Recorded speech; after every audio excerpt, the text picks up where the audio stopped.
இயேசு கிறிஸ்துவுக்கு பிரியமானவர்களே, இந்த புதிய நாளிற்கான வாக்குத்தத்தமான வசனம் லூக்கா எழுதின சுவிசேஷம் 12ஆம் அதிகாரம் 25வது வசனம். கவலைப்படுகிறதுனால் உங்களில் எவன் தன் சரீர அளவோடு ஒரு முழத்தை கூட்டுவான்?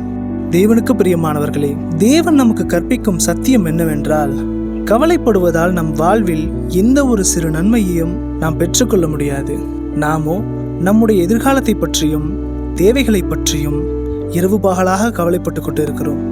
ஆனால் விடியற் காலையில் மலரும் பூக்களையும் ஆகாயத்து பறவைகளையும் போஷிக்கும் நம் தேவன் உங்களையும் என்னையும் கைவிடுவாரா? நம்முடைய பலவீனமான சூழ்நிலைகளில் இறைவனுடைய அளவற்ற கிருபை மட்டுமே நம்மை தாங்கி நடத்துகிறது. நாம் கவலையை விடுத்து தேவனுடைய சமூகத்தில் விசுவாசத்தோடு காத்திருக்கும் போது அவருடைய தெய்வீக மகிமை நம்முடைய வாழ்வில் வெளிப்படும். கவலை என்பது நம் நம்பிக்கையை அளிக்கும்.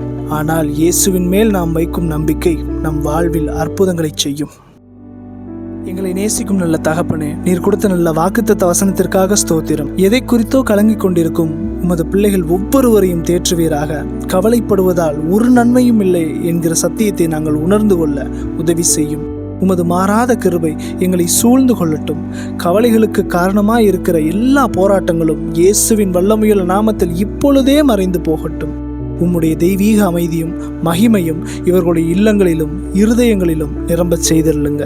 இன்றும் பிறந்த நாள் திருமண நாள் காண்கின்ற ஒவ்வொரு பிள்ளைகளையும் உமது கரத்தில் ஒப்பு கொடுக்குறோம். அவர்களை ஆசீர்வதிங்க. ஸ்கூல் காலேஜஸ்க்கு போகிற பிள்ளைகளை பிரயாணங்கள் ஆசீர்வதிங்க. தேவைகளுக்காக ஜெபிக்கிறாங்க. தேவைகள் அநேகமாக இருக்குது. இயேசுவின் வல்லமையுள்ள நாமத்தினால தேவைகள் எல்லாம் சந்திக்கப்படுவதாக முற்றிலுமாய் உமது கரத்தில் ஒப்பு கொடுக்குறோம். நீர் மாத்திர மகிமைப்படுவீராக. மீட்பெரும் அருமை இரட்சகருமாகிய இயேசுவின் வழியாய் ஜெபிக்கிறோம் எங்கள் ஜீவனுள்ள நல்ல பிதாவே, ஆமேன்.